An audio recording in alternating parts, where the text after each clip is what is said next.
Welcome to Prabha ஜிவிடி 360. நம்ம இன்னைக்கு பார்க்க போகிற டாபிக் பார்த்தீங்கன்னா 10th பாலிட்டியில் இந்திய அரசியலமைப்பு பார்க்கலாம். இந்த வீடியோ கடைசியில் கொஷின்ஸ் கேட்குறேன். நீங்கள் அது ரிவிஷனாக பார்த்து ஆன்சர் சொல்லி பார்த்துக்கோங்க. ஓகேங்களா? இந்த வீடியோ பிடிச்சிருந்தா லைக் பண்ணுங்கள், சப்ஸ்கிரைப் பண்ணுங்கள், ஷேர் பண்ணுங்கள். நம்ம சப்ஸ்கிரைபர்ஸ் எல்லாத்துக்குமே மிக்க நன்றி. சப்ஸ்கிரைப் பண்ண போகிற எல்லாருக்கும் மிக்க நன்றி. வாங்க வீடியோக்குள்ளே போகலாம்.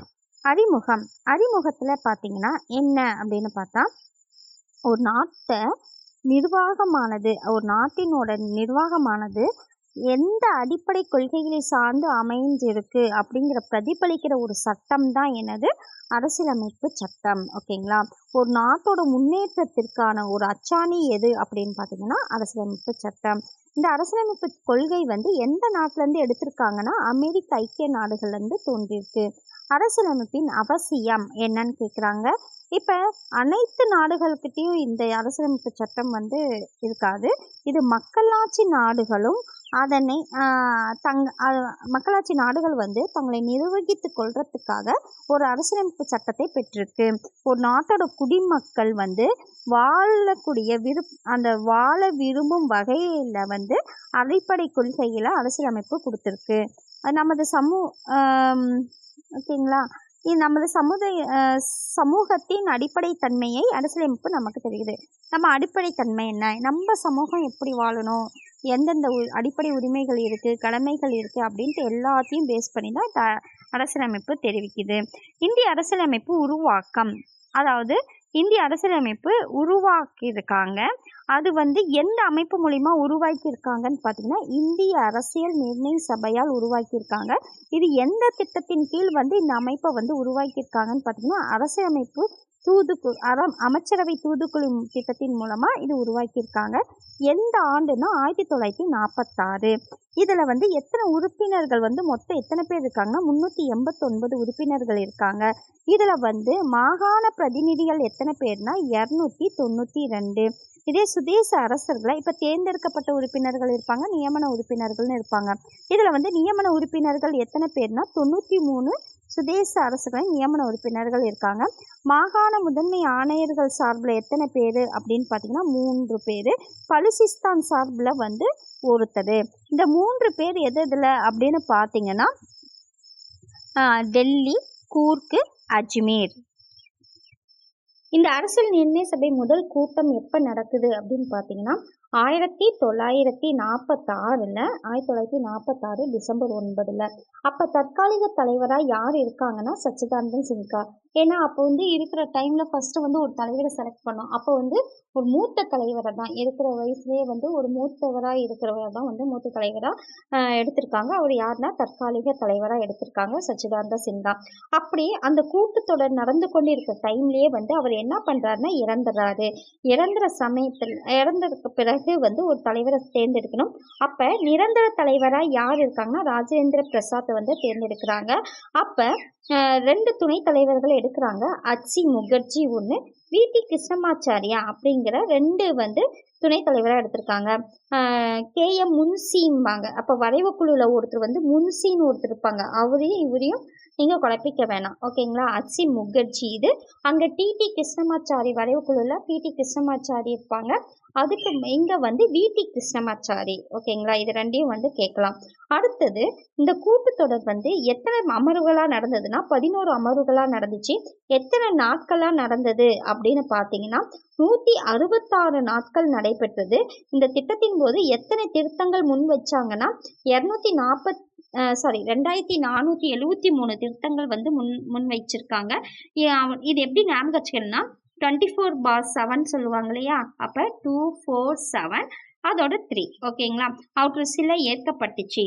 அப்போ அரசியல் நிர்ணய சபை பல்வேறு குழுக்கள் மூலியமா, அதாவது அரசியல் நிர்ணய சபை அரசியலமைப்பு சட்டம் பார்த்தீங்கன்னா அரசியல் நிர்ணய சபையில் நிறைய குழுக்கள் இருக்கு. அதில் அந்த சட்டத்தை உருவாக்கும் பணியை மேற்கொண்டுச்சு. அதில் எந்த வரைவு, அதாவது எந்த குழு அரசியலமைப்பு சட்டத்தை உருவாக்குனுச்சின்னு பார்த்தீங்கன்னா வரைவு குழு தான் அரசியலமைப்பு சட்டத்தை உருவாக்குனது. அதுக்கு தலைவராக இருந்தவர் B.R. அம்பேத்கர். அதனால அவரை இந்திய அரசியலமைப்பு தந்தை என்று அறியப்படுறாரு. இந்திய அரசியலமைப்பு சட்டம் வந்து எழுதப்பட்ட பின்னாடி பொதுமக்கள், பத்திரிகைகள், மாகாண சட்டமன்றங்கள் எல்லாருமே விவாதம் பண்ணாங்க. அப்படி அதில் பார்த்தீங்கன்னா இறுதியாக அதில் முகவுரை, 22 பாகங்கள், 395 சட்டப்பிரிவுகள், 8 அட்டவணைகள் கொண்ட வந்து அரசியலமைப்பு சட்டம் வந்து இருந்திருக்கு. இது வந்து எப்போ வந்து ஏற்றுக்கிட்டாங்க அப்படின்னு பார்த்தீங்கன்னா 1949ஆம் ஆண்டு நவம்பர் 26 ஏற்றுக்கிட்டாங்க. எப்போ நடைமுறைக்கு வந்ததுன்னு பார்த்தீங்கன்னா 1950ஆம் ஆண்டு ஜனவரி 26ஆம் நாள் வந்து நடைமுறைக்கு வந்தது. இந்த நாள் தான் வந்து இந்திய குடியரசு தினமாக கொண்டாடப்படுறாங்க. பிரேம் பெஹாரி நரேன் ரைஜடா அப்படிங்கிறவர் வந்து இந்திய அரசியலமைப்பு சட்டத்தை வந்து இத்தாலி பாணியில், அதாவது இட்டாலிக், அதாவது போல்டு அப்படின்னு கம்ப்யூட்டர் இந்த மாதிரி இருக்கு இல்லைங்களா, அப்போ வந்து இத்தாலி பாணியில் எழுதுனது வந்து பிரேம் பெஹாரி நரேன் ரைஜடா அவர் கைப்பட எழுதப்பட்டது. அடுத்தது இந்திய அரசியலமைப்பு சட்டத்தின் சிறப்பு கூறுகள் அப்படின்னு பார்த்தீங்கன்னா உலகிலேயே நிறைய வந்து எழுதப்பட்ட அரசியலமைப்பு இருக்கு. அப்படி உலகிலேயே எழுதப்பட்ட அனைத்து அரசியலமைப்பு விடவும் நீளமா இருந்தது எது அப்படின்னு பார்த்தீங்கன்னா நம்ம இந்திய அரசியலமைப்பு சட்டம் தான். இதன் பெரும்பாலான கருத்துக்கள் வந்து பல்வேறு நாடுகள்ல இருந்து எடுத்திருக்காங்க. இது வந்து இதோட தன்மை பார்த்தீங்கன்னா நெகிழும் தன்மையும் நெகிழும் தன்மையும் கொண்டதா இருக்கு. இது வந்து கூட்டாட்சி முறை, ஓகேங்களா, கூட்டாட்சி முறை நடுவண் அரசும் மாநில அரசும் சேர்ந்து தான் பண்ணுவாங்க. அப்போ கூட்டாட்சி முறை அரசாங்கத்தை ஏற்படுத்துது. இந்தியா வந்து ஒரு சமய சார்பற்ற நாடா இருக்கு. பாருங்க, சுதந்திரமான நீதித்துறை எப்படி இருக்குன்னா சுதந்திரமான நீதித்துறை, உலகளாவிய வயது வந்தோர் வாக்குரிமையை அறிமுகப்படுத்தியதோடு 18 வயது நிரம்பிய குடிமக்களை எல்லாருமே பாகுபாடுமின்றி வந்து என்ன பண்ணலாம்னா வாக்குரிமை வழங்கலாம். யாரா இருந்தாலுமே வாக்கு பண்ணலாம், ஓகேங்களா. அடுத்தது முகவுரை என்ற சொல் வந்து எதை சொல்லுதுன்னா அறிமுகம், முன்னுரை அப்படியே வந்து குறிக்குது.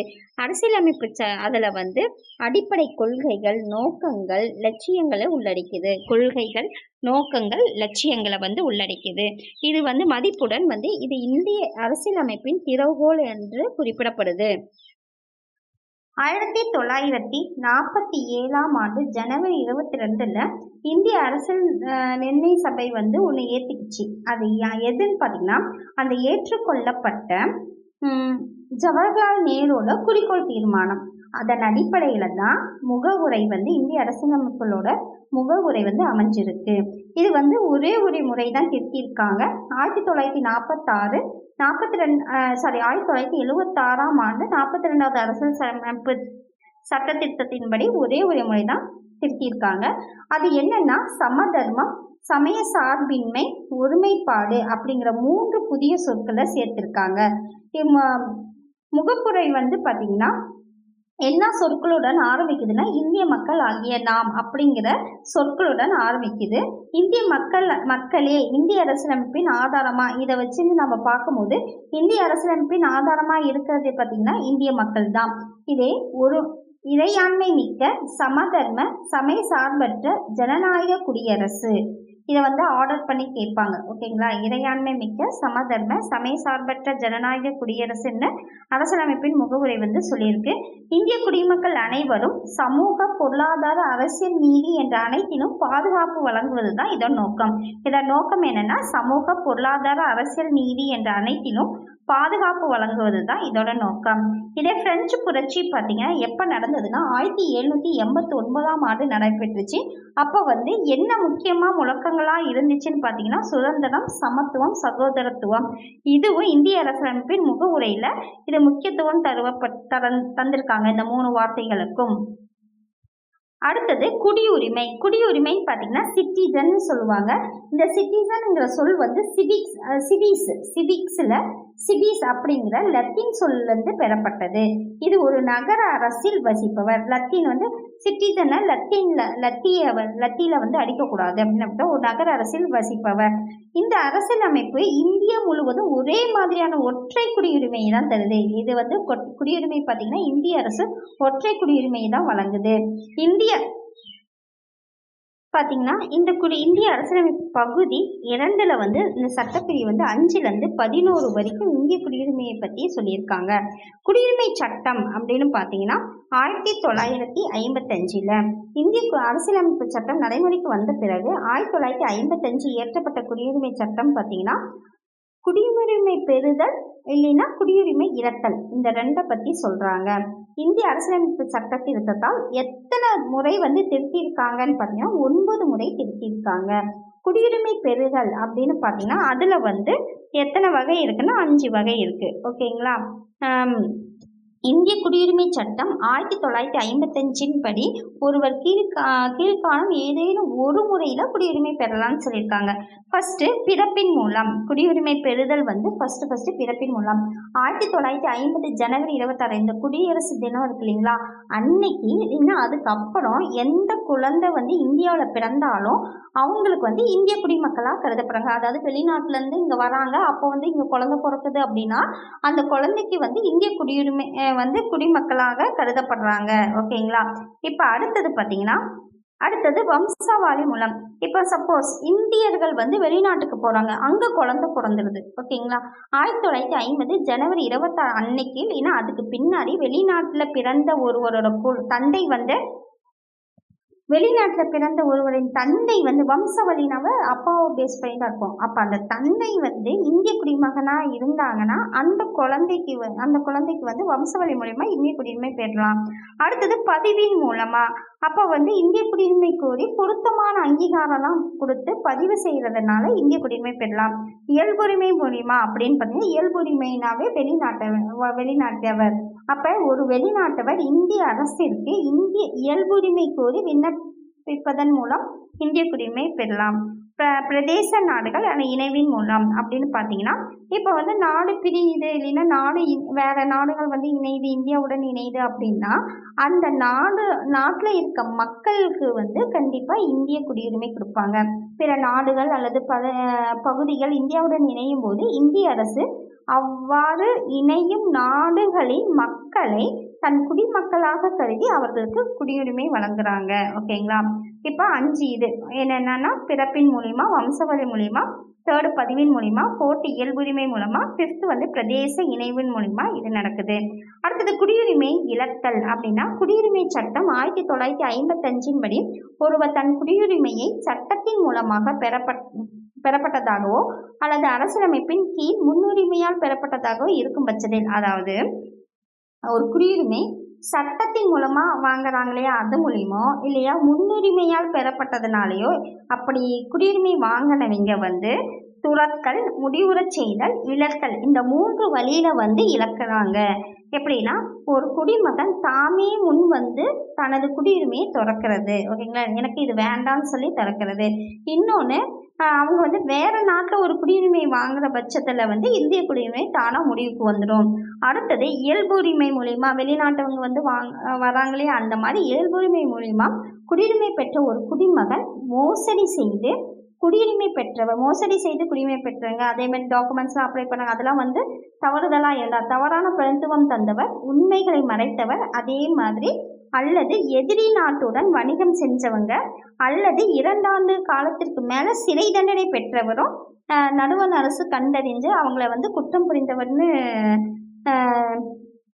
ஐடென்டிஃபை பண்ண பிறகு அந்த குடியுரிமையை இழக்க செய்யும். நடுவண் அரசு அந்த அவங்களோட குடியுரிமையை இழக்க செய்யும்.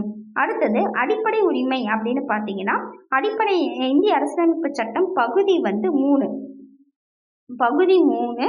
அடுத்தது பகுதி 3ல் 12லிருந்து 35 வரைக்கும் 12லிருந்து 35 வரை உள்ள சட்டப்பிரிவுகள் அடிப்படை உரிமைகள்னு சொல்றாங்க.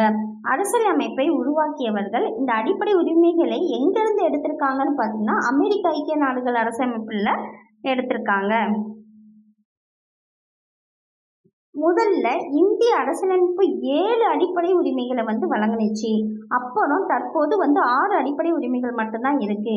இந்திய அரசியலமைப்பின் பகுதி 3 இந்தியாவின் மகாசாசனத்துல உட்காரத்துக்கு எனக்கு இது உரிமை இருக்குன்னு சொல்றது அப்படின்னு நம்ம வச்சுக்கோங்க. இந்தியாவின் மகாசாசனம் என்று அழைக்கப்படுது. இந்தியாவில் வசிக்கும் மக்கள் அனைவருக்கும் அதாவது இந்தியாவில் வசிக்கிற மக்கள் அப்படின்னா வெளிநாட்டுகளும் இருக்கலாம், யார் வேணாலும் இருக்கலாம், எல்லாத்துக்கும் அடிப்படை உரிமையும் இருக்கு. இந்திய மக்களுக்குன்னு தனிப்பட்ட ஒரு அடிப்படை உரிமைகளும் இருக்கு இந்திய அரசியலமைப்புல. அடுத்தது பாருங்க, அரசியலமைப்புக்குட்பட்டு தீர்வு காணும் உரிமை. சட்டப்பிரிவு 32 நீதிமன்ற முத்திரையுடன் நீதிமன்றத்தால் வெளியிடப்பட கட்டளை, ஆணை இதெல்லாம் நீதி பேராணை. முத்திரை குத்தி பார்த்தீங்கன்னா நீதிமன்றத்தால் வெளிப்பட ஒரு கட்டளையோ ஒரு ஆணையோ என்னது நீதி பேராணைன்னு சொல்கிறாங்க. சில சட்டங்களை நிறைவேற்றாமல் தடை செய்ய, அதாவது சில சட்டம் நிறைவேற்றக்கூடாது தடை செய்யறதுக்கும் நீதிமன்றத்தால் வெளியிடப்பட ஆணையன்னு சொல்லலாம்.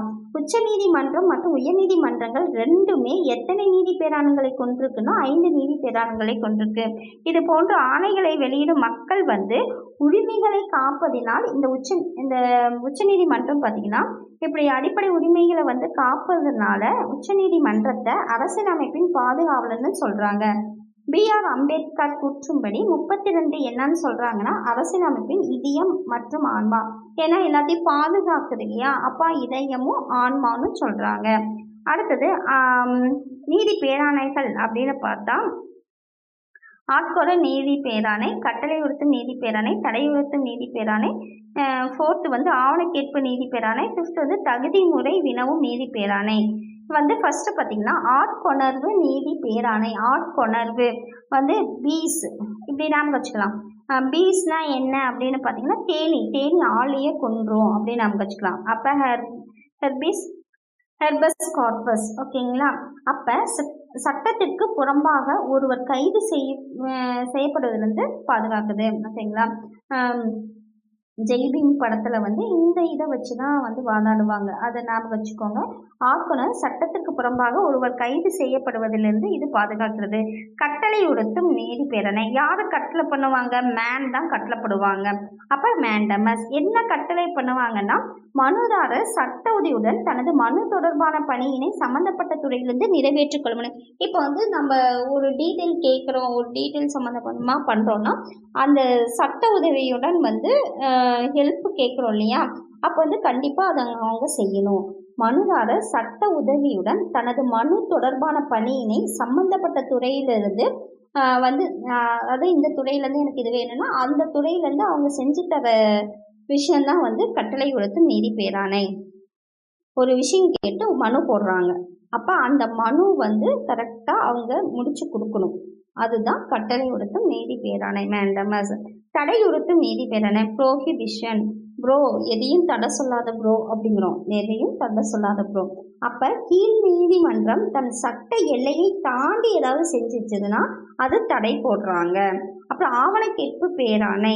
உயர் நீதிமன்றம் ஆவணங்களை நியாயமான பரிசீலனைக்கு தனக்கோ அல்லது உயர் அதிகாரிக்கோ அனுப்ப செய்ய கீழ் நீதிமன்றங்களுக்கு இது. இப்போ உயர் நீதிமன்றம் இருக்குங்களா, இப்போ ஆவணம் ஏதாவது டாக்குமெண்ட்ஸ் கேட்குறாங்க, இதுலேருந்து இது கொடுங்க அப்படின்னு நம்ம கேட்குறோம் இல்லையா, அனுப்புங்க இதை அப்படின்னு சொல்கிறாங்களோ அதுதான். இப்போ உயர் நீதிமன்றம் ஆவணங்களின் நியாயமான பரிசீலனைக்கு தனக்கு இல்லைன்னா உரிய அதிகாரிக்கோ அனுப்ப செய்ய கீழ் நீதிமன்றத்துக்கு இது ஆணை தான் ஆவணக்கேற்பு நீதி பேராணை.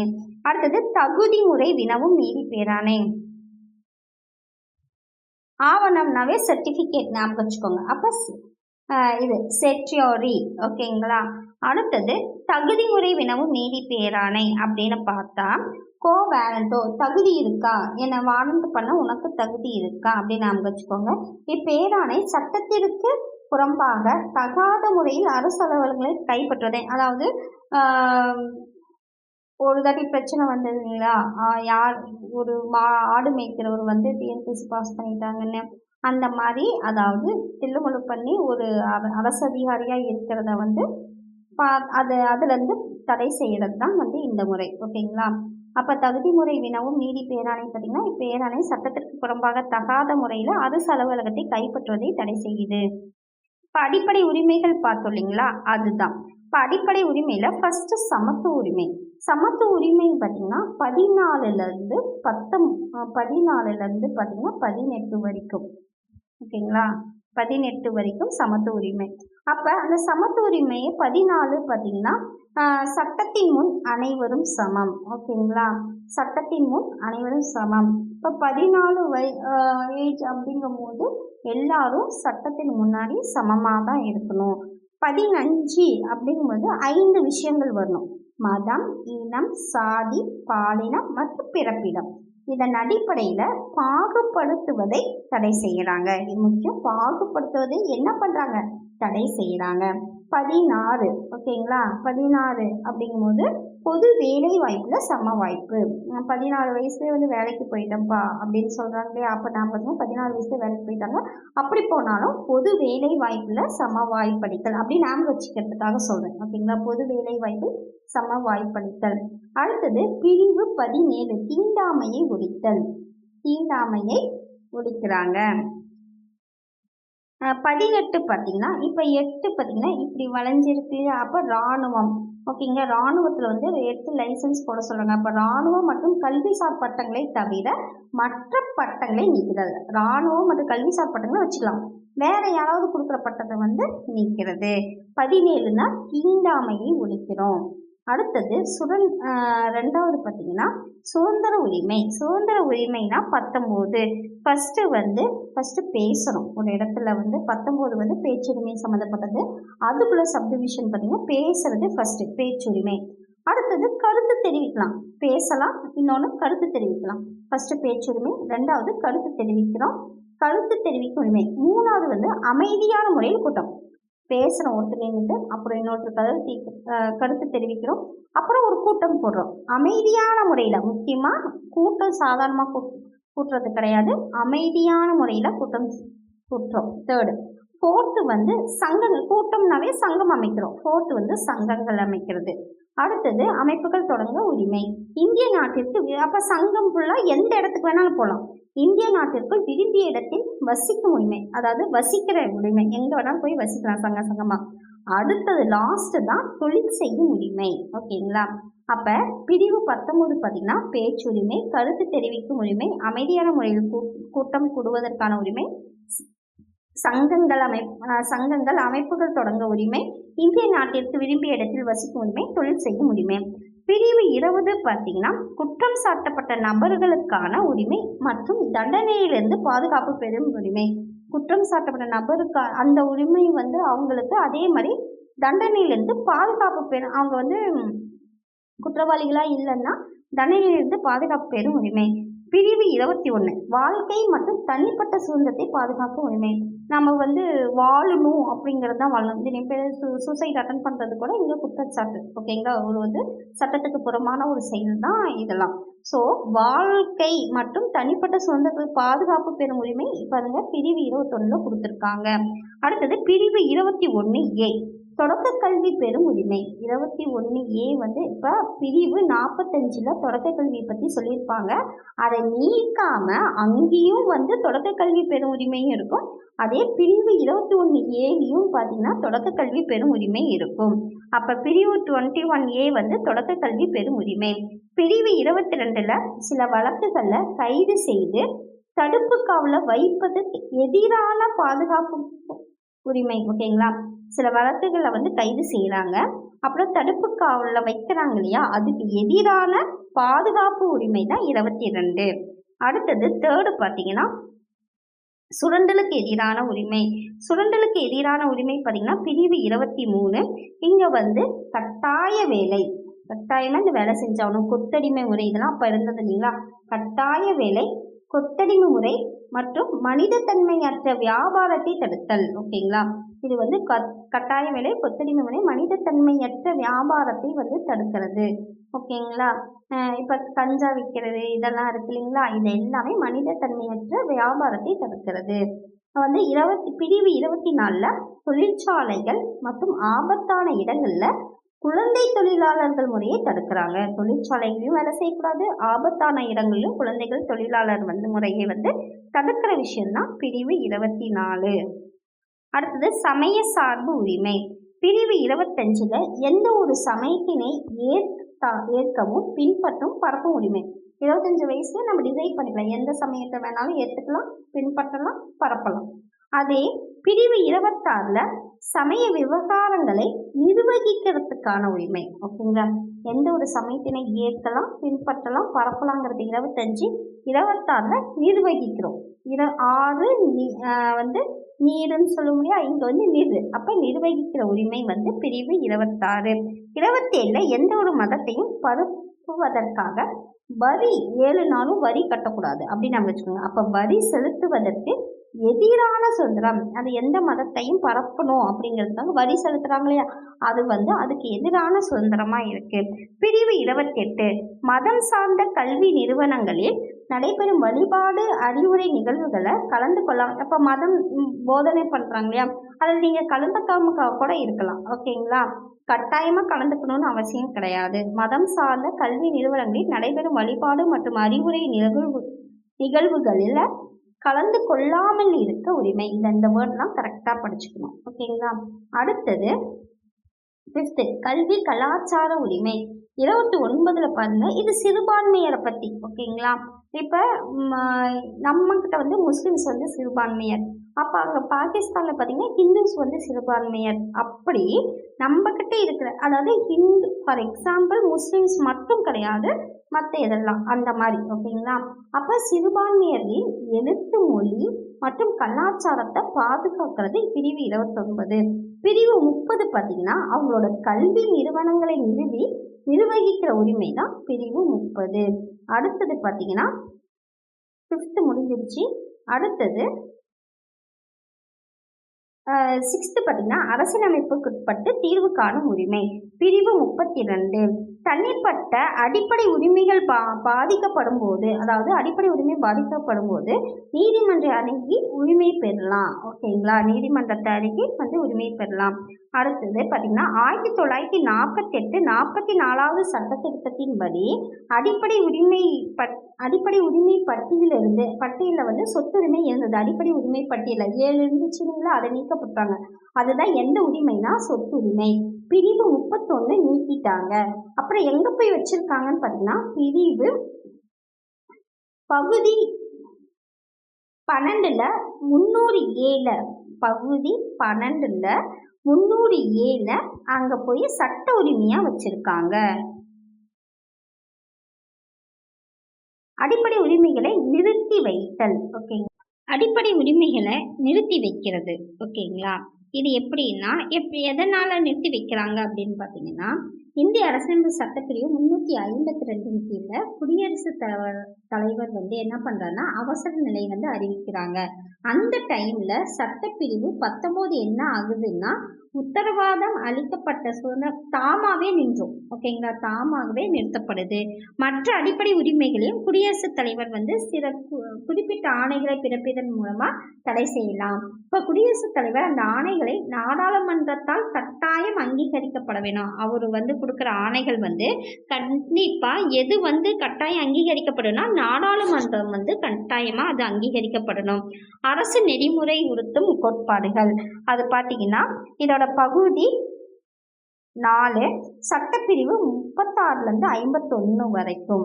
இப்ப அரசியலமைப்பு சட்டம் வழிகாட்டு நெறிமுறைகளுக்காக தனியாக எந்த ஒரு வகைப்பாடும் கிடையாது. ஓகேங்களா, இதுக்காக ஒரு தனியா எந்த ஒரு வகைப்பாடும் கிடையாது.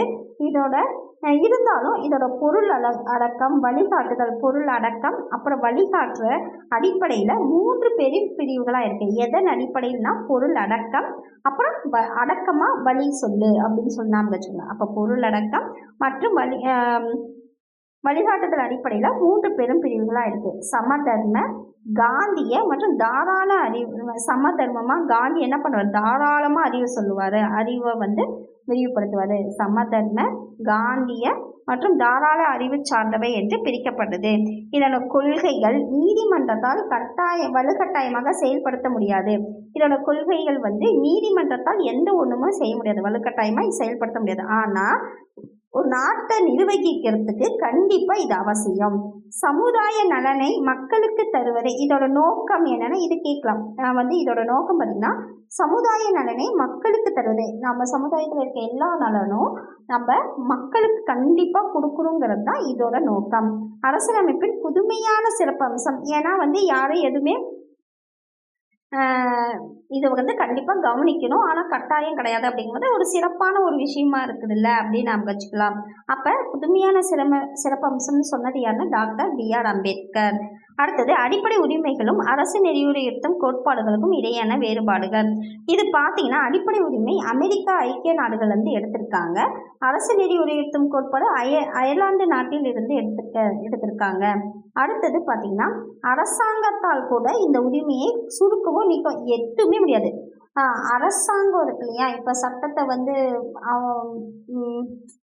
சட்டத்தை ஏற்படுத்துகிறாங்க, திருத்தம் இந்த இதெல்லாம் பண்ணிட்டு இருக்காங்க. இந்த அரசாங்கத்தால் கூட சுருக்கவோ நீக்கவோ முடியாது. அரசுக்கு வெறும் அறிவுறுத்தல் தான், இது எதுவுமே பண்ண முடியாது, இது ஒன்று அறிவுறுத்தல் தான் அப்படின்னு சொல்கிறாங்க. இது நீதிமன்ற சட்டத்தால் செயல்படுத்த முடியும். கண்டிப்பாக நீதிமன்ற சட்டத்தால் ஏதாவது அடிப்படை உரிமை மீறி ஏதாவது செஞ்சாங்கன்னா இந்த நீதிமன்றத்தை அணுகி நம்ம அதை பெற்றுக்க முடியும். இங்கே எந்த ஒரு நீதிமன்றத்தாலும் கட்டாயப்படுத்த முடியாது. அடுத்தது இது சட்ட ஒப்புதலை பெற்றவை. கண்டிப்பாக இது சட்ட ஒப்புதலை பெற்றவை. இது தார்மீக அரசியல் ஒப்புதல். இது சட்டம் மட்டும்தான். அரசியல் அடிப்படை உரிமை சட்டம் மட்டும்தான். இது தார்மீகம். அடுத்தது அரசியல் ஒப்புதலை பெற்றவை. இதன் உரிமைகள் அரசியல் ஜனநாயகத்தை வலுப்படுத்துது. இந்த உரிமைகள் ஜனநாயகத்தை வலுப்படுத்துது. இந்த கொள்கைகள் செயல்படுத்தும் பொழுது சமுதாய பொருளாதார ஜனநாயகத்தை. இது அரசியல் ஜனநாயகம். மொத்தத்தில் இது 2 ஜனநாயகம் தான். இந்த ஜனநாயகத்தை அரசியல் ஜனநாயகம்ங்கிறது அடிப்படை உரிமை. அதே சமுதாய பொருளாதார ஜனநாயகம் அப்படிங்கிறது பார்த்தீங்கன்னா அரசு நெறிமுறைப்படுத்தும் கோட்பாடு. ஓகேங்களா. அடுத்தது 2002 86வது சட்ட திருத்தத்தின்படி பிரிவு 45 முன்னாடியே சொன்னீங்களா, பிரிவு 45 திருத்தப்பட்டு பிரிவு 21A கீழே தொடக்க கல்வி மற்றும் அடிப்படை உரிமையாக சேர்க்கப்பட்டிருக்கு. இந்த திருத்தம் பார்த்தீங்கன்னா மாநில அரசுகள் முன்பருவ மழலையர் கல்வியை பேஸ் பண்ணி இருக்கு. மாநில அரசு முன்பருவ மழலையர் கல்வியை early childhood care and education ECCE 6 வயது வரையுள்ள குழந்தைகளுக்கு வழங்க வலியுறுத்துது. அடிப்படை கடமைகள். அடுத்தது பார்த்தீங்கன்னா அடிப்படை கடமைகள்.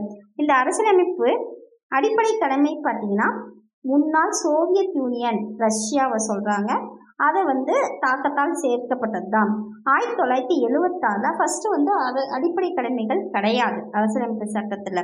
அப்புறம் தான் 1946 42வது சட்ட திருத்தத்தின்படி ஸ்வரன் சிங் ஓகேங்களா, ஸ்வரன் சிங் கமிட்டி மூலிமா தான் இது பரிந்துரைத்தாங்க. ஸ்வரன் சிங் கமிட்டி அப்படின்னாவே கடமை சர்ன்னு நம்ம சீக்கிரம் போய் சிங்காட்டம் செய்யணும், பாட்டு பாடிட்டாவது செய்யணும் அப்படின்னு நம்ம சொல்லலாம். கடமையை பாட்டு பாடிட்டாவது சிங் பண்ணிட்டாவது செய்யணும் அப்படின்னு நம்ம வச்சுக்கலாம். அப்போ சரண் சிங் கமிட்டி மூலயமா இந்த திருத்தம் செய்ய பரிந்துரைத்தாங்க.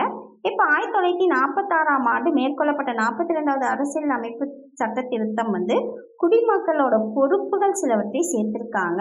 அந்த சேர்க்கப்பட்ட பொறுப்புகள் தான் குடிமக்களோட கடமைகள்னு சொல்றாங்க.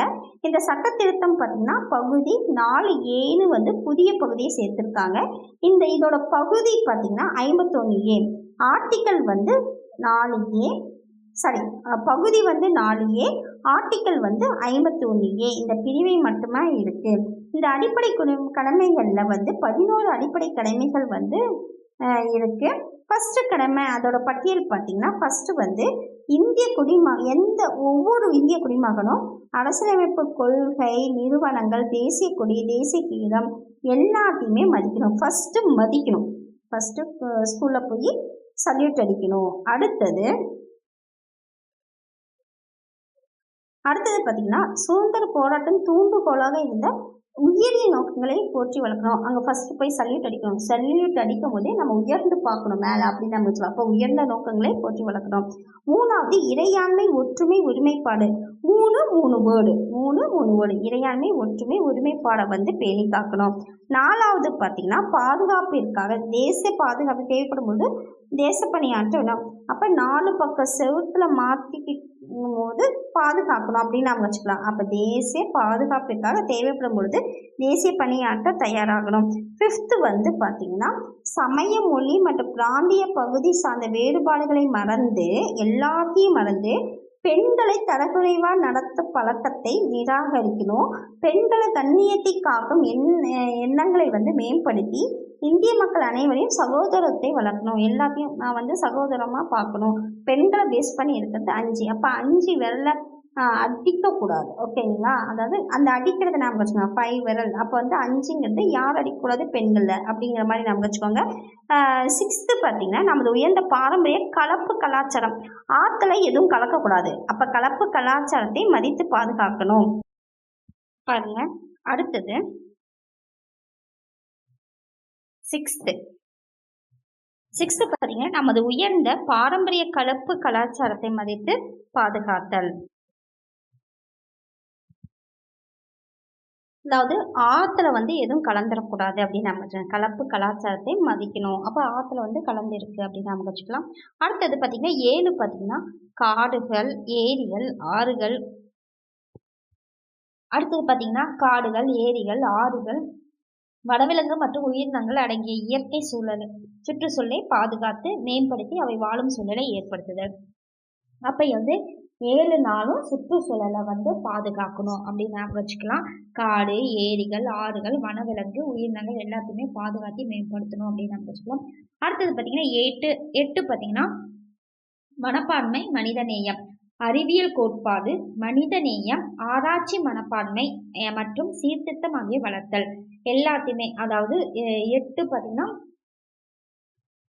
மனிதன் வந்து என்ன பண்ணணும்? லைசன்ஸ் போடணும் அப்படின்னு ஞாபகம் வச்சுக்கோங்க. 8 போடணும். அப்போ மனித நேயம் அதை வந்து இந்த அறிவியல் பூர்வமாக வந்து 8ன்னு வச்சுக்கிறாங்க பாருங்க அப்படின்னு ஞாபகம் வச்சுக்கலாம். அப்போ அறிவியல் கோட்பாடு, ஆராய்ச்சி, மனப்பான்மை மற்றும் சீர்திருத்தம் ஆகியவற்றை வளர்த்தல். அடுத்தது 9 பார்த்தீங்கன்னா வன்முறையை கைவிட்டு பொது சொத்துக்களை பாதுகாத்தல். அப்போ வன்முறையை கைவிட்டு பொது சொத்துக்களை பாதுகாத்தல்னா 9 வந்து பொது சொத்து என்னது? நவகிரகம். 9 நவகிரகத்தை வந்து பாதுகாக்கணும். அப்போ வன்முறையை கைவிட்டுட்டு பொது சொத்துக்களை வந்து பாதுகாக்கணும். 10 பார்த்தீங்கன்னா தனிப்பட்ட மற்றும் கூட்டு செயல்பாடுகள் என அனைத்து செயல்பாடுகளும் சிறந்தவற்றை நோக்கி செயல்பட்டு தேசியத்தின் நிலையான உயர்ந்த முயற்சி மற்றும் சாதனைக்கான உழைத்தல். அதாவது தனிப்பட்ட மற்றும் கூட்டு செயல்பாடுகள் என்ற அனைத்து எல்லா விஷயத்திலையும் சிறந்தவற்றை வந்து பார்த்து அந்த தேசத்தின் நிலையான மற்றும் உயர்ந்த முயற்சி மற்றும் சாதனைக்காக எல்லாத்துக்கும் உழைக்கணும்னு சொல்லியிருக்காங்க. 10 வந்து உழைக்கணும் அப்படின்னு நாம வச்சுக்கோங்க. 11th பார்த்தீங்கன்னா 6 முதல் 14 வயது வரையில குழந்தைகள் வந்து எல்லாருமே கல்வி பெறும் வாய்ப்பினை வழங்கணும். இது எந்த சட்டத்திட்டம் சொல்லுது அப்படின்னு பார்த்தீங்கன்னா 2002 சட்டத்திட்டத்தின்படி 86வது ஓகேங்களா 2002ஆம் ஆண்டு 86வது சட்டத்திட்டத்தின்படி வந்து 51K வந்து 11 கடமையாக அறிமுகப்படுத்தினாங்க. இந்த பிரிவின் கீழ் அனைத்து இந்திய குடிமக்கள் அல்லது பெற்றோர்கள் பார்த்தீங்கன்னா 6லேருந்து 14 வயதுள்ள குழந்தைகள் அனைவருக்கும் கல்வி பெறும் வாய்ப்பினை தரணும் அப்படின்னு சொல்லியிருக்காங்க.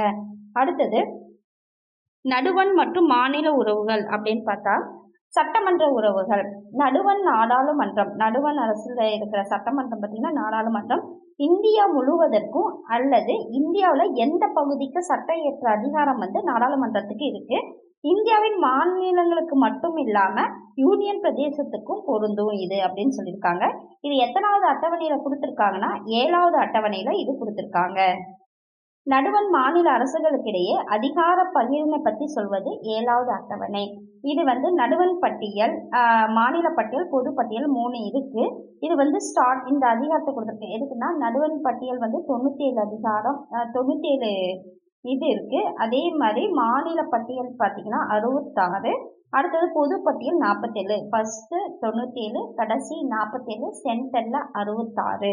இது வந்து அதிகாரத்தை கொடுத்துருக்கு. நடுவண் அரசுக்கு சொந்தமான பட்டியல்ல சட்டம் இயற்றும் பிரத்யேக அதிகாரத்தை அதாவது நடுவண் அரசுக்கு சட்டம் இயற்றுறது வந்து நாடாளுமன்றம் பண்ணும். அதே மாநில அரசுக்கு சொந்தமான பட்டியல்ல இருக்கிற எல்லாத்துக்கும் மாநில சட்டமன்றம் வந்து சட்ட இயற்ற அதிகாரம் இருக்கு.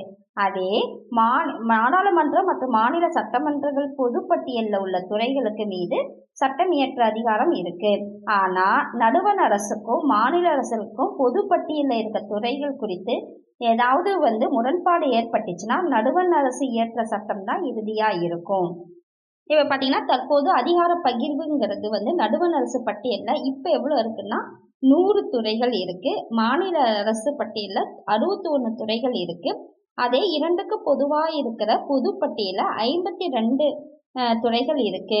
1976ஆம் ஆண்டு 42வது சட்ட திருத்தத்தின்படி மாநில பட்டியலில் இருந்து 5 துறைகளை வந்து பொது பட்டியலுக்கு மாத்திருக்காங்க. என்னென்னா கல்வி வந்து எங்க போய் சொல்லணும்னா காடுகள்ல போய் சொல்லி கொடுக்கணும். அது வந்து எடைகள், அளவுகள், அதாவது அங்க வந்து காடுகளை போய் ஒவ்வொரு காடும் பார்த்தீங்கன்னா அந்த மரம்லாம் எவ்வளோ இடம் இருக்கும், எவ்வளோ அளவு இருக்குன்னு பார்த்து அப்புறம் அந்த மரத்துக்கு மேலே இருக்கிற பறவைகள், வனவிலங்கு எல்லாத்தையுமே பாதுகாக்கணும். இது எல்லாமே உச்ச நீதிமன்றம், உயர் நீதிமன்றம் அமைப்புகளை தவிர பிற நீதிமன்றங்களின் நீதி நிர்வாகம் ஆகியனவாகும். அதாவது இதுல வந்து உச்ச நீதிமன்றமும் உயர் நீதிமன்றமும் இல்லை. அதை தவிர பிற நீதிமன்றங்களின் நீதி நிர்வாகமும் இதெல்லாம் அடங்குது. அடுத்தது நிர்வாக உறவுகள் பார்த்தா, ஒரு மாநில அரசின் நிர்வாக அதிகாரம் பார்த்தீங்கன்னா அந்த சொந்த மாநிலத்துல மட்டும்தான் இருக்கும். அம்மாநிலத்தில் மட்டுமே தனக்கான சட்டம் இயற்றும் தகுதியும் அது இருக்கு. அதே வேளையில நடுவண் அரசும் பிரத்யேக நிர்வாகம் அதிகாரம் இருக்கு. அதே மாதிரி நடுவண் அரசுக்கும் இருக்கு. அப்படி நாடாளுமன்றம் தொடர்பான விஷயங்களை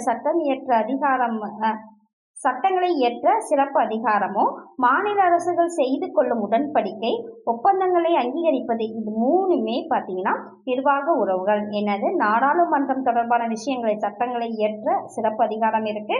மாநில அரசுகள் வந்து உடன்படிக்கை செஞ்சுக்கலையா அதுவே, அப்புறமேட்டு ஒப்பந்தங்களை அங்கீகரிப்பது, இது எல்லாமே நிர்வாக அதிகாரத்துல இருக்கு. அடுத்தது நிதி உறவுகள்ங்கும் போது இந்திய அரசியலமைப்பு சட்டம் பகுதி 12 முடிச்சோன்னு நம்ம காசு தேவை இல்லையா, நம்ம காலேஜ் கட்ட அந்த மாதிரி. அப்ப இந்திய அரசியலமைப்பு சட்டம் பகுதி வந்து 12ல் 268 293 வரைக்கும் நிதி உறவுகளை பத்தி பேசுது. நடுவண் மாநில அரசுகளின் நிதி சார்ந்த உறவுகளை பத்தி இது விளக்குது. 268 293 வரைக்கும். நடுவண் மாநில அரசுகள் அரசியலமைப்பு சட்டத்தின் மூலமா பல வகையான வரிகளை விதிக்கும் அதிகாரத்தை பெற்றது. நடுவண்ணும் சரி, மாநில அரசும் சரி, அரசியலமைப்பு சட்டத்தின் மூலமா பல வகையான வரிகளை விதிக்கும் அதிகாரம் வந்து இருக்கு. இது பார்த்தீங்கன்னா இது வந்து நிதிக்குழு ஒன்று வந்து பரிந்துரைக்குது. ஓகேங்களா, எந்த சட்டப்பிரிவின் கீழ்னா 280 கீழே குடியரசுத் தலைவரால் நியமனம் செய்யப்பட்ட ஒரு நிதிக்குழு பரிந்துரையின் அடிப்படையில நடுவண் அரசு என்ன பண்ணுதுன்னா, அரசால் சில வரிகள் வந்து விதிக்கப்பட்டு சில வரிகள் வந்து நடுவண் அரசு விதிக்குது, அதை வசூலிக்குது. அப்புறம் நடுவண் அரசாலும் மாநில அரசாலும் பிரித்துக்கிறாங்க. ஓகேங்களா, இதுதான் நடக்குது. அப்ப நிதிக்குழு எந்த சட்டப்பிரிவின் கீழ் உருவாக்கப்படுதுன்னா 280. இது வந்து யாரு வந்து நியமனம் பண்றாங்கன்னா குடியரசுத் தலைவர். நடுவண் மாநில அரசுகளின் உறவினை விசாரிக்கிறதுக்காக பிரதமர் திருமதி இந்திரா காந்தி அவர்கள் வந்து 1983ல் சர்க்காரியா குழுவை வந்து நியமிக்கிறாங்க. கடமைகள் அப்படின்னு வந்தா பாட்டு பாடிக்கிட்டே வந்து கடமை செய்யணும் நம்ம பார்த்தோம் இல்லையா, ஸ்வரன் சிங் கமிட்டி. ஓகேங்களா, இங்க வந்து சர்க்காரியா குழு, ஓகேங்களா, கார்ல போய் ஃபேமிலியோட கார்ல போய் நல்ல உறவை வந்து டெவலப் பண்றாங்க அப்படின்னு நாம வச்சுக்கலாம். அப்ப மத்திய மாநில அரசுகளின் உறவினை விசாரிக்கிறதுக்காக பிரதமர் திருமதி இந்திரா காந்தி அவர்கள் வந்து 1983ல் சர்க்காரியா குழுவை வந்து நியமிக்கிறாரு. அந்த குழுவோட பரிந்துரைகள் பார்த்தீங்கன்னா 247 பரிந்துரைகள்ல 180 பரிந்துரைகள் மட்டும்தான் பரிந்துரைகளை வந்து நடுவண் அரசு வந்து செயல்படுத்தினுச்சு. இப்ப நடுவண் மாநில அரசுகளின் உறவுகளை குறித்து முழுவதும் ஆராயறதுக்காக தமிழக அரசு வந்து யாரோட தலைமையில வந்து ஒரு குழு ஒன்றை உருவாக்குனாங்கன்னு பார்த்தீங்கன்னா PV ராஜமன்னார் குழு. ஓகேங்களா, அது 1969ல் இது உருவாக்குனாங்க. அடுத்தது அலுவலக மொழிகள். அரசியலமைப்பு பகுதி எத்தனைன்னு பார்த்தீங்கன்னா 17. ஓகேங்களா, அரசியலமைப்பு சட்ட பகுதி பார்த்தீங்கன்னா 17ல் 343லேருந்து 351 வரையுள்ள சட்டப்பிரிவுகள் வந்து அலுவலக மொழிகளை பற்றி சொல்லுது. தொடக்கத்தில் எத்தனை மொழிகள் வந்து இருந்ததுன்னா 14 மொழிகள் இருந்தது. அது எந்த அட்டவணைனா 8வது அட்டவணையில் அங்கீகரிச்சாங்க. இப்போ 22 மொழிகள் வந்து அங்கீகரிச்சிருக்காங்க. அடுத்தது பார்த்தீங்கன்னா 2004 செம்மொழிகள்ங்கிற அந்தஸ்தை வந்து கொண்டு கொடுக்கலாம் அப்படின்னு தீர்மானம் வந்தது. அப்போ ஃபர்ஸ்ட் பார்த்தீங்கன்னா தமிழுக்கு 2004 வந்து செம்மொழிகள் அங்கீகாரம் வந்தது. சமஸ்கிருதம் பார்த்தீங்கன்னா 2005, தெலுங்கு கன்னடம் ரெண்டுமே வந்து 2008, மலையாளம் பார்த்தீங்கன்னா 2013, ஒடிசா வந்து 2014. அடுத்தது அவசர கால ஏற்பாடுகள்.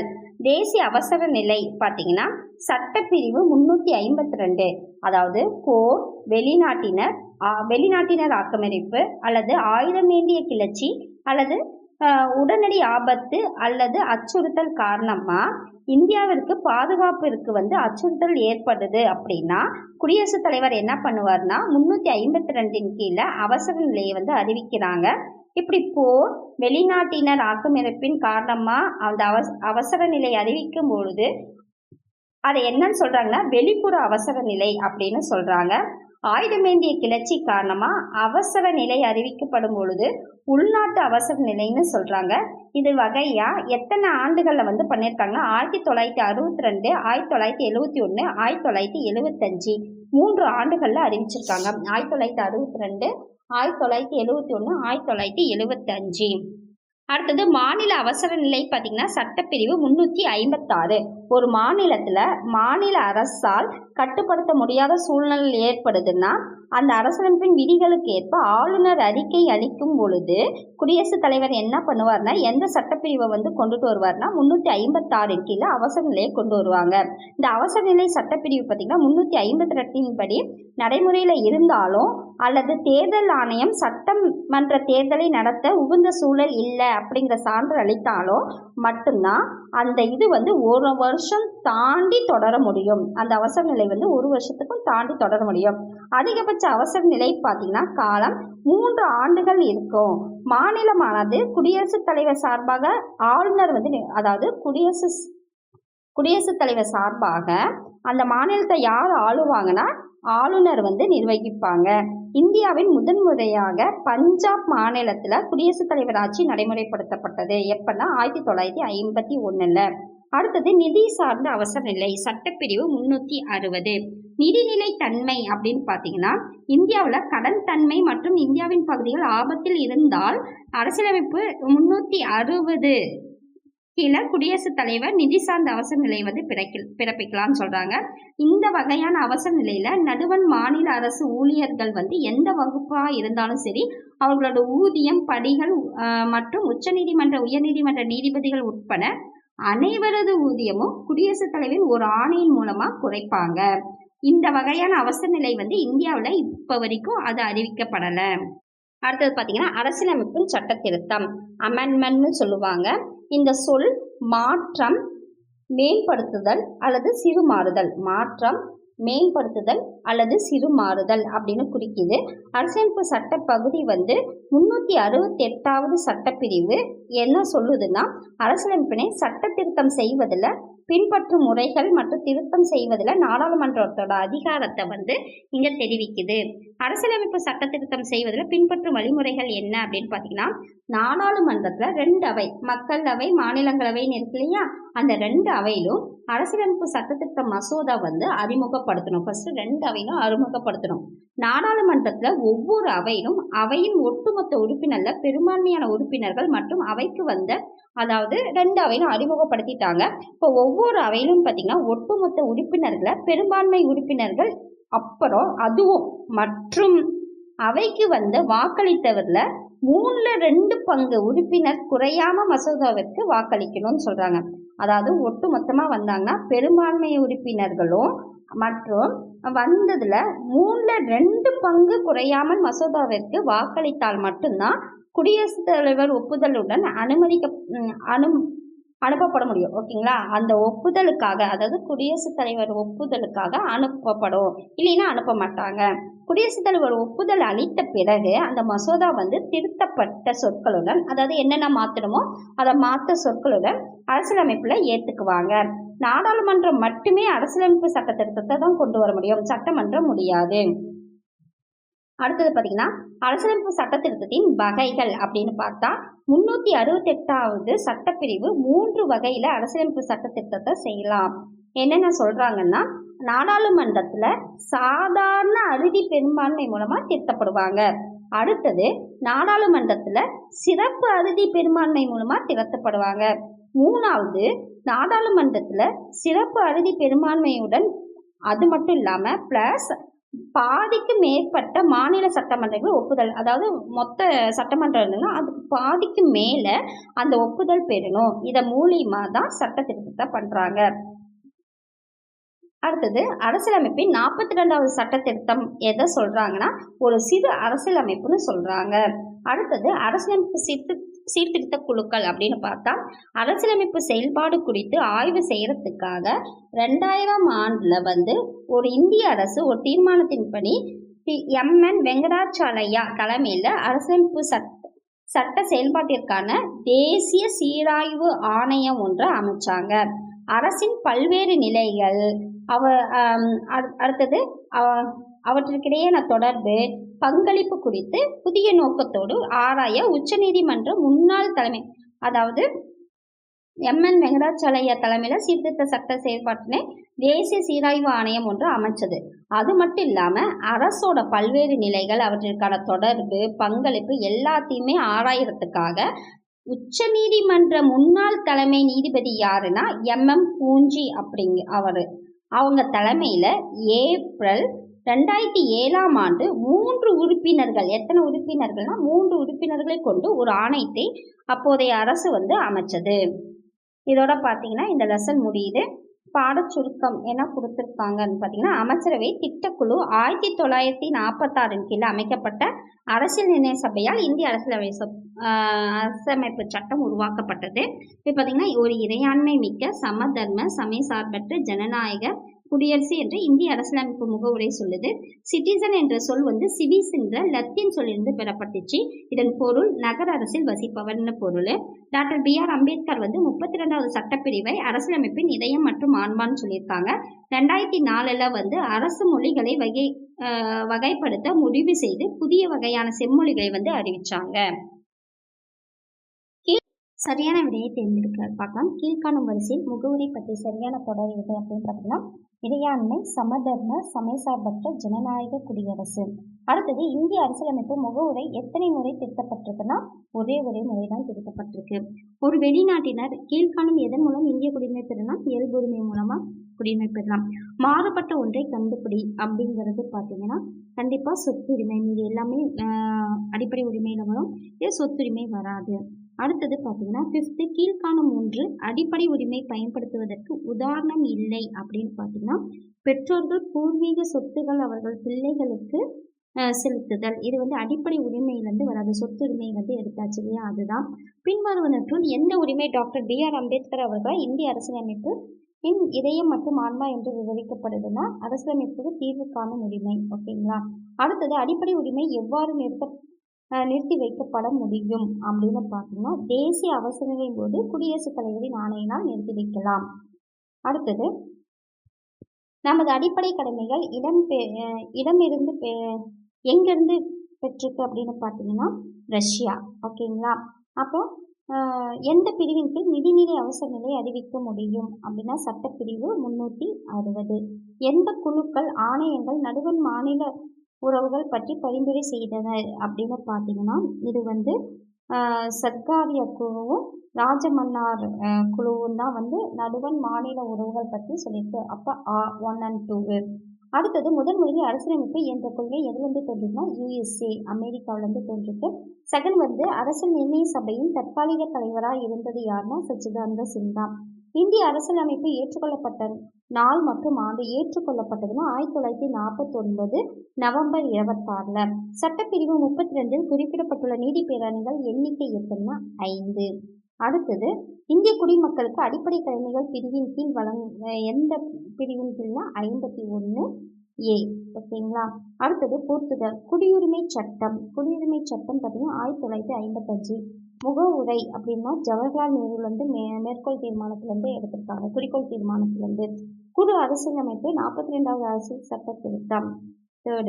அடுத்தது செம்மொழி தமிழ். தேசிய அவசர நிலை 1962 பண்ணியிருக்காங்க. இதுதான். இப்போ கேள்விகள் கேட்கலாம். லெசன் பெருசாக இருக்கனால ஒரு 10 கேள்விகள் கேட்கலாம். ஓகேங்களா? அப்போ இந்திய அரசியல் நிர்ணய சபை ஏற்படுத்தினாங்க இல்லையா? அதில் துணைத் தலைவர்களாக யார் யார் இருந்தாங்க? சிட்டிசன்ங்கிற சொல் எந்த மொழி சொல்லிலிருந்து எடுக்கப்பட்டது? Second question. தேர்டு பார்த்தீங்கன்னா குடியுரிமை சட்டம்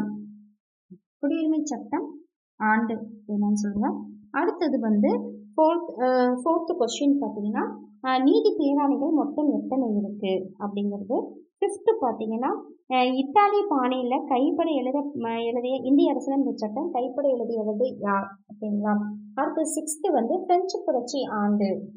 அடுத்தது செவன்த்து பார்த்தீங்கன்னா செவன்த்து கொஸ்டின் அரசு நெறிமுறை உறுத்தும் கோட்பாடு எந்த நாட்டிலேருந்து எடுக்கப்பட்டது? எயித்து பார்த்தீங்கன்னா அடிப்படை கடமைகள் எந்த நாட்டிலேருந்து எடுக்கப்பட்டது? நைன்த்து பார்த்தீங்கன்னா அந்த பட்டியல் இருக்கு இல்லைங்களா? இப்போ நாடாளுமன்ற பொது பட்டியலில், அடுத்தது மாநில பட்டியல், அப்புறமேட்டு பார்த்தீங்கன்னா பொது பட்டியல் இருக்கு இல்லைங்களா? அது தற்போது உள்ள துறைகள் எத்தனை அப்படிங்கிறது பாருங்கள். அடுத்தது பார்த்தீங்கன்னா அவசர நிலை தானே. அடுத்தது தமிழக அரசால் மத்திய மாநில உறவுகள் குறித்து விசாரிக்கிறதுக்காக குழு அமைச்சாங்க இல்லையா?